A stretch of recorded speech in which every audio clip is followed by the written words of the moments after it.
The wind blew sharp and bitter over the painted canyons that morning, scraping against the rocks like a blade dragged across bone. A thin girl sat curled beside a dead mule, its stiff legs jutting from the cracked trail like broken fence posts. Her dress was no more than stitched rags, her toes purple with cold, her face hollowed by days without food. She didn't cry. Not anymore. The tears had frozen somewhere back, near the dried creek yesterday, along with the last sliver of hope. Hoofbeats came soft over the ridge, slower than most men would ride, as if the rider had nowhere in particular to be. The girl didn't lift her head until the sound stopped just yards away. A man sat atop a paint horse, neither hurried nor curious. His coat hung long and heavy, sun-faded, the color of ash after a fire.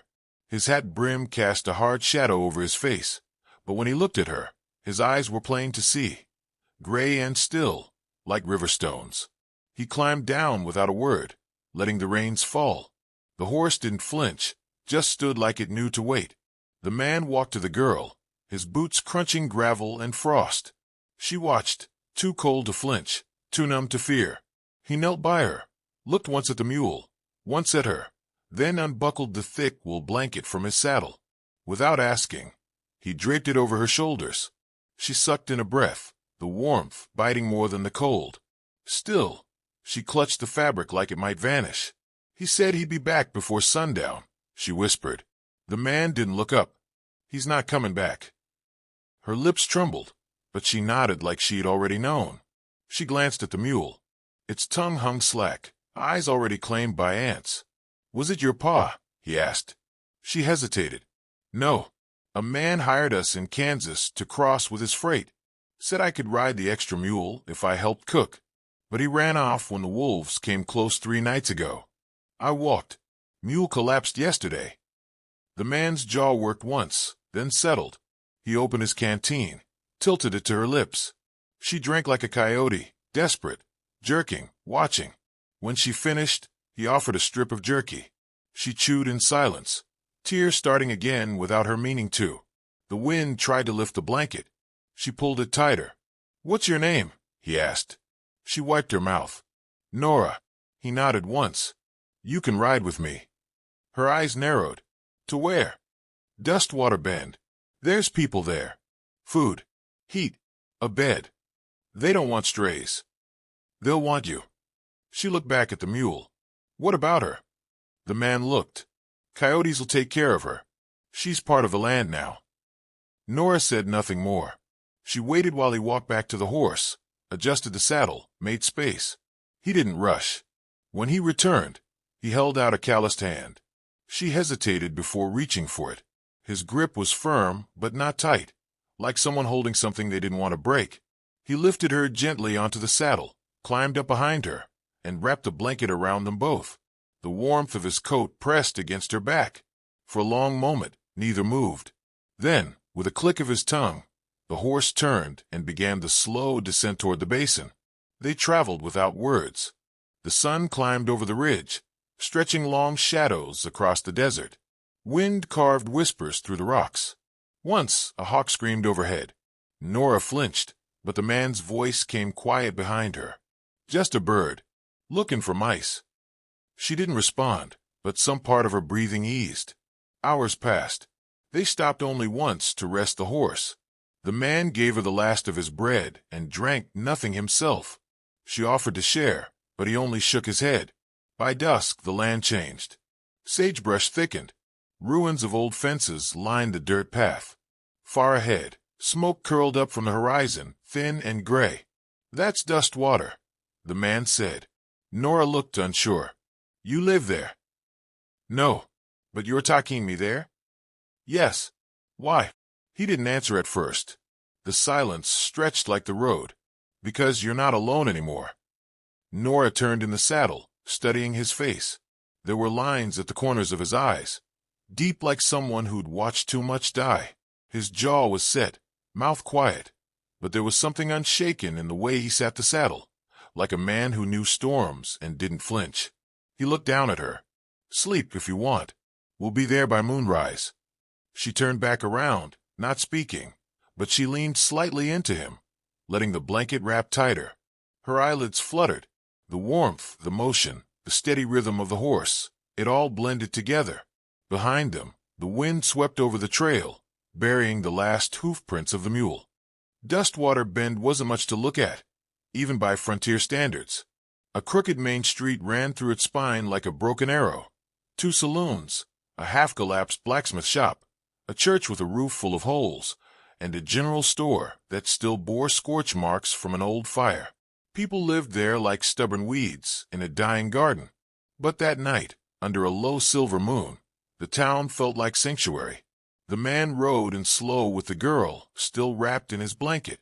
Lanterns glowed behind frosted windows. No one stepped out to greet them. That was Dustwater's way. Folks waited to see who you were before deciding if they cared. He guided the horse to a lopsided house near the edge of town. Its paint had long peeled away, but the windows were clean and smoke trickled from the chimney. He helped Nora down and knocked once. The door opened a crack, then wider. A woman stood in the glow, her sleeves rolled and her hair tied in a rough knot. She had the solid build of someone who could swing a hammer or birth a calf without fuss. "Ben," she said, "didn't expect to see you again." "Didn't expect to come back," the man said. Her eyes moved to the girl. "She yours?" He shook his head. "She's lost. Needs warm food and a safe bed." The woman stepped aside. "Well, come in. You both look like something death spat out." Inside, the air smelled of stew and wood smoke. Nora hesitated before crossing the threshold. The warmth hit like a wave. She sank into a chair near the hearth as the woman ladled stew into a tin bowl and set it before her. Nora muttered a thank you and ate in silence. The woman turned to Ben. "She talked much." "She's talked enough," he said. "You bring trouble with you?" "Not yet." The woman eyed him. "But it's coming." He didn't answer. Later, as Nora slept under quilts upstairs, the woman poured 2 fingers of rye into a glass and handed it to Ben. "Tell me." 3 men rode through Colton's Ridge last week. Burned a ranch. Left a woman and her boy for dead. The woman flinched. "Who?" "Sarah Haynes. And the boy was Charlie." She closed her eyes. "God help them. They had a brand no one's seen in years." "What brand?" Ben set his glass down. "A coiled snake. Jaw open. Marked hot on their horses and their boots." Her face darkened. "Devil's brand." He nodded. "I thought they were gone." "We all did. After you put bullets in their leaders and walked off with their map." "They're back. Or someone wearing their skins is." Silence hung in the room like smoke. The fire crackled low. Outside, wind brushed the walls, and a dog barked somewhere in the dark. "They follow you here?" she asked. He met her eyes. "I don't know yet." "You gonna stay?" He looked toward the stairs, where Nora now lay sleeping. "Long enough." The next morning came with ash-colored clouds and the smell of snow in the wind. Ben sat on the porch, sipping coffee. Nora stepped out slowly, blanket draped around her shoulders. "Does everyone know you here?" she asked. "Some. Are they scared of you?" "Some." She sat beside him. "What did you do before?" "I kept people safe." "From what?" He didn't answer. She watched his face, but saw only the same Riverstone calm. Down the street, 3 riders came in slow. Their dusters were black, and the lead horse bore the unmistakable brand burned deep into its haunch, a serpent coiled and ready to strike. Ben didn't stand, just set his cup down and watched. Nora noticed the shift in the air. "Those men. They're what's left of something I buried a long time ago." The riders dismounted in front of the saloon, boots thudding on frozen ground. One of them, a narrow man with a bent nose and eyes like wet nails, looked straight at Ben. Then he smiled. Ben stood slowly. "Stay inside." Nora's breath hitched. "Are they here for me?" "No," he said. "They're here for me. But they'll take whatever else they can hurt along the way." She reached for his hand. He didn't pull away. "I'm not going to let that happen," he said. And though she didn't understand why she believed him, she did. He walked toward the street, coat flapping in the cold wind, boots thudding with each step. Dustwater's people peeked through curtains, ducked behind barrels. The town was used to gunmen, but not like Ben. He stopped just short of the saloon. The man with the bent nose stepped forward. "Well, if it ain't the shepherd," he said. Ben didn't blink. "You don't belong here. Town don't have a sign that says otherwise. You're wearing the devil's mark." The man grinned. "We reclaimed it. Made it ours again. This time, you won't walk away." Ben's voice dropped. "You're not the first fool to think that." The smile fell from the man's face. Behind him, the other two shifted, hands near their holsters. Ben moved like a storm snapping through dry brush. His revolver flashed once, then twice. Two bodies hit the dirt before the townsfolk even drew breath. The man with the bent nose stumbled back, clutching his arm, blood dark against his coat. "You want the girl," Ben said. "Come get her." The man turned and ran, clutching the wound, disappearing into the alleys like a rat that had lost its teeth. Ben holstered his weapon and looked up the street. No one spoke. No one clapped. But every door that had been closed now stood slightly ajar. Back on the porch, Nora watched him return, breath shaking. "You said you kept people safe," she said.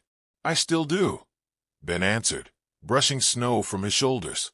And for the first time since the mule died, she believed she might just live. The snow came that night, like a warning whispered across the plains.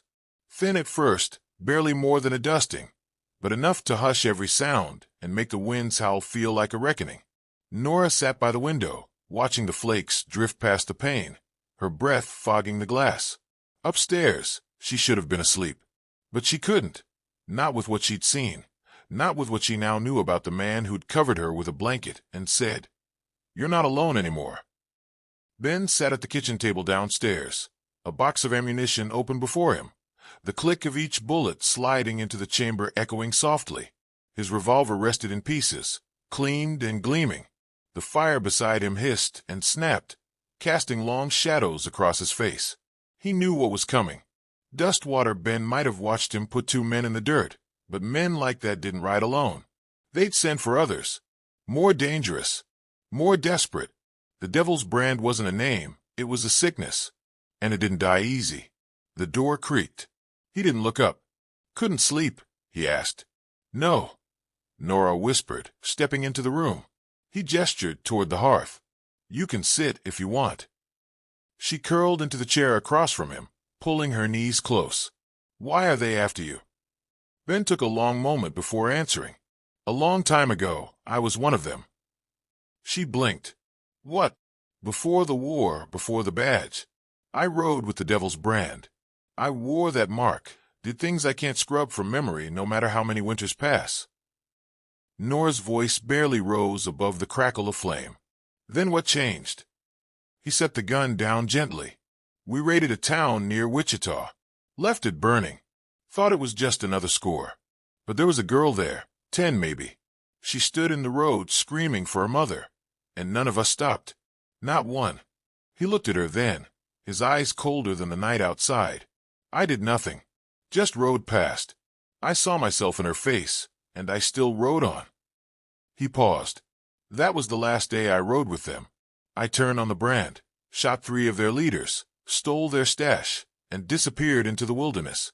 I thought I'd buried it all." "But you didn't," Nora said. He nodded. "No. Evil has a way of digging itself up when you least expect it." She looked at his hands, steady, scarred, calloused from years of rebuilding the life he'd once helped tear down. "You're not that man anymore," she said. "I hope not. But sometimes, to keep good folks safe, I have to become him again. Just for a while." There was silence again, the kind that didn't demand filling. The next morning, the storm had passed. Snow clung to the rooftops and turned the dusty streets into a pale ghost of their former selves. Ben stood in the middle of town, shoveling a crude line in the snow across the main road. Deep, clear, undeniable. Nora watched from the window, puzzled. What's he doing? The woman of the house, Mary, didn't look up from the rifle she was oiling. He's drawing the last line. What do you mean? It's an old signal, Mary said. One line in the dust, snow, or blood. You cross it, you're choosing to die. That afternoon, Riders gathered at the ridge just beyond the last house in Dustwater. 6 of them this time, all hard-faced, bundled in black furs, and carrying long rifles and sidearms polished clean. At their center rode a figure in a wide-brimmed hat, long coat trailing behind him like the tail of a crow. His horse was black, and the devil's brand burned bright on its neck. He was known as Avery Knox, the last of the original brand warlords, the one even the marshals wouldn't chase without backup. He dismounted slowly and strode to the line Ben had drawn, stopping just shy of it. "You look older," he called. Ben stood alone in the road, rifle slung across his back, revolver on his hip. "Still fast enough." "You're protecting that girl?" Ben nodded once. "She ain't worth it." "I'll decide that." Knox spat. "You stole from us. Killed your own. You think we'd forget?" "You deserved it." Knox grinned. "This town, these people, they don't know what you are. They think you're a hero. I don't care what they think. Only what happens next." Knox's smile faded. "You gonna die for her?" Ben's voice didn't waver. "I already did. The rest of me is just waiting." Knox stepped forward. Ben's hand dropped. Then the shot rang out, not Ben's, but Mary's, from the church steeple where she'd posted herself hours earlier. One of Knox's men dropped, clutching his throat. Confusion cracked a line. Ben fired twice, one through a rider's chest, the other straight into a boot heel, shattering bone. Chaos erupted. Townsfolk who'd once stayed hidden emerged like ants from a hill, rifles in hand. Men and women who owed Ben more than a quiet life, who knew the cost of silence. The brand rode into hell, and Ben stood at the center of it, steady, deliberate, impossibly calm. From the house, Nora watched the battle unfold, not with fear, but with understanding. Ben had drawn his line, and the devil had crossed it. When the smoke settled over Dustwater Bend, silence reclaimed the land like a blanket too heavy to lift. Blood soaked into snow, and the air, once crisp with winter's breath, now held the bitter tang of spent gunpowder and something quieter, deeper consequence. Ben stood in the street, breathing hard, a long gash down his left arm leaking warmth into the cold morning. Around him, bodies lay still, some wearing the brand of the devil, some the dust of the town. It had cost him. Everything worth keeping always did. He looked up as the front door of the boarding house creaked open.